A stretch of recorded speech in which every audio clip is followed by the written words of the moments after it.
حوي هوشي laga bilaabay degmada Waraabeeye ee ahayd xanaanadii lagu kordhiyay MCH-ka ay wadeen gaashabuurta qurba joog iyo qolqol joog waxa weeye waynoo dhamaatay maanta insha Allah xarigaynu ka jaraynaa dadka wixii harsan ee deegaanka Waraabeeye sheeganaya ama meel kasta joogaan waxaan leeyahay insha Allah ka qayb qaatay oo qaabkaas xaniya maamulka oo aan la soo abaabulay ku dayda Allah isu keenay maanta halkan isugu keenay ee awoodda laba marka labaad waxaanu ilaahay waxaanu u mahadnaqaynaa qurbajoog qof kastaba halkii uu joogay dadkii ka qayb qaatay xanaanadan dhamaystirka amaanta marka saddexaad way degmadan halkan maanta aynu joognaa xanaano hore way ka dhisnayd way ku yaraatay waa korodhsiimo la kordhiyey oo la ballaadhiyey waxaanu aad iyo aad u rajaynaynaa wixii cabashaa ee baahiya halkaa ka jira ee cusbitaalku u baahan yahayna si degdega in loo keeno oo wax looga qabtay insha Allah hadday dhakhaatiir tahay day maxay ahaydee hawlwadeennada tahay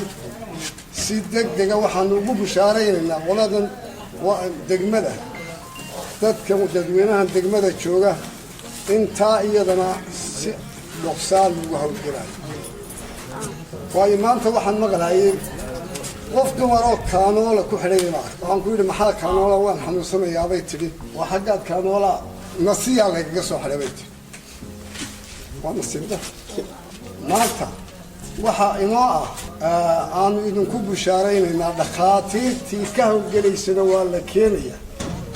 nasiye iyo ceeb iyo harada iyo meel kala toona la qaban maayo waxaanu idinka dadweynaha degmada waxaanu ka codsanaynaa wixii hawle ay degmadu u baahan tahay ee iyaga ku waajibana inay qabtaan dadaal la sameeyaan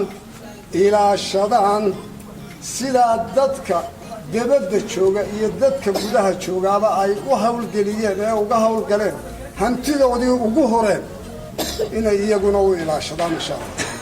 waxa imka halkan inala jooga dadkii qurba joogii iyo qolqol joogii dadkii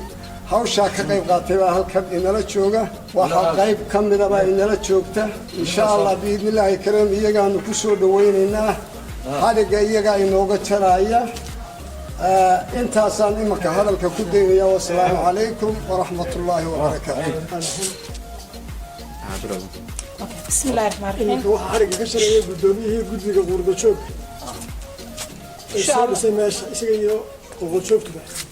بسم الله الرحمن الرحيم بسم الله إن شاء الله إلى واحد كبر يا مال خير قبته عاد باش يبرع كلا كل تاين نقف بين إن شاء الله ماشان إني خلاص qolka insha Allah waan geli doonaa waa qol weyn xog u weeyahay u ballaaran yahay dadka badanku waxay moodaan qurba joog qura laakiin halkan qurba joog iyo qolqol joog baa isku darsaday dad tuulooyinka degan baa xataa ku darsaday waa $5 iyo $10 la isku ururiyay ayaa maxaa la yahay contributionka dadkoo dhan isu geystay baa laga qabtay deyrka dhan aad arkaysaan ee dhisan insha Allah waan arki doonaa ilaa taarkii meeshii dhan soo dhishiyay qolku wuu weyn yahay kor iyo hoos marwar baa la dhigay wadaashan quruxdiisu u weeg yahay insha Allah بإنت الحين waxaan rajeynayaa inta ka dhiman inay dawladdu ku soo caawin doonto oo maaragtay wixii qalabayntiisii iyo dadkii shaqaalaha ahaa iyo wixii looga baahnaa ay keenso sida uu Adeer Axmed Jaax sheegay hadda waxa joogta gabadhan magaalada ku soo agnay inanta bahalku maaragtay irbad iyo kaalmo ku xidhay yahay ilaa iyo maxay ahayd magaaladii nasiya la waday oo lagu soo yani irbad wax ku mudaba la waayay iyo dawadeedii insha Allah بإذن الرحمن inta dambe way helsa laakiin dadka deegaanka laftigooda waxa looga baahan yahay إن ماشي هجاجستان قرحستان يمكن ولي ماشي لما هجاجي وهذا ركتان قلب كي يحشيش كل حد بيالان لكن يمكن مركا وحن يحشيش كني قلب كني وحن مارتي على طول إذا كجرا إن ماشي ديركو بيرتان إن هجاجستان إن إلى لسان إن حوجين إذا كنا كجايب قاعدتان oo maartay waxay u baahan tahay ku darsataan aad ilaalisaan oo maartay hatta markay wax ka dhacaan hada rinji yar soo iibsan meelaha maartay damage garooba ama wax noqdo waad gacmantiina ku hagaajisan kartaa si idinku ilaashataan un bay ku xidhan tahay waana la idiin soo kordhinay insha Allah meeshii kale hoolkii daldaloolaya waa la idinka awday laftigeeda waa la dhisayaa jeelkana insha Allah soo ugu dhaqsaa badan baa la dhisayaa xanaanadii laftigeedii baa idiin socoto idiin dhameystirmaysa xanaanadii xoolaha degmadii waa loo soo jeestay way dhismaysaa laakiin dadkii degaankuna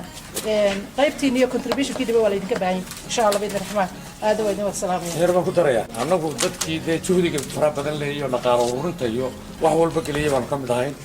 waxna waa dad kambo iyo caanteen iyo shilbi sukayay baa waxan lagu dhisay wuxuuna marka sida loo ururiyo waxa quruxda badan bay dhalaa imika degmadii waraabeeye ee dayacnayd ee xanaanadu dayacnayd waa taa galabtaba dee aad quruxdeeda daawanayso waxaan aad iyo aad ugu mahadnaqaynaa dadka waxaan dhaliyay ee soo sameeyay ee waxaan isu geystay waxaanaanu aad iyo aad ku boorinaynaa dadkiina xitaa magaalada jooga haddaa shilin iyo gambo urursaan oo $5 urursataan oo $2 urursaan kaasaa la dhisayaa iminka qabyada ah ee faqashkii dee baaqigii ka hadhay marka waxaanu idiin sheegaynaa waxaan in maantii hore codku naga yara xumaaday oo waxa la moodayay in dad gaar wax soo sameeyeen waa intii dhaqaalihii dadku ururiyeen aynu urursanay hablahana ururiyay oo dadkan magaalada jooga ku harada laga ururiyay marka waa dhaqaale yar oo la isu geeyay lacagta wax lagu dhisay marka aad waxaanu idinku boorinaynaa xitaa dadkiina magaalada degan ina shilinka iyo gambada iyo caanteynka baa urursaan halkaana dayaca ka ilaashataan wixii dayaca damage garanaya ay ilaalisaan waan ka baxay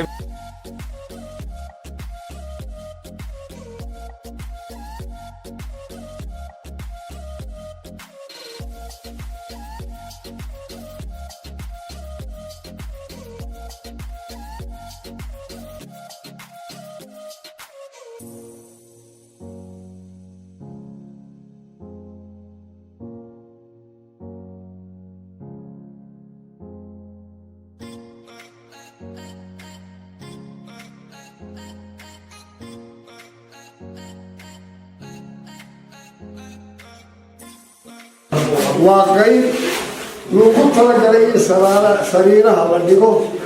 oo isticmaalo dadka bukaanjiifka ama beeshinka waxa la yiraahdo loo isticmaalo maantana ilaahay mahadii waxaan noo soo dhisay xanaano dhameystiran baan noo dhameystiray qurba joog iyo qolqol joogba waa la isla kaashaday si fiican ayaa maanta qorshihu maraya waa mahad ilaahay weeye iyagana waan u ducaynaynaa حسافكن ده ولقي ما أركين الحمد لله رب العالمين إن ما أنت هوس جوجو أركين اللي جاية ولكن كل ما قرنايو فما شاء الله بحرصاف كورة بيين بدل بنقل ترى الحمد لله رب العالمين دواه ما شاء الله إيه كوتشي ده إنت إنه تاريخ وتاريخ ويا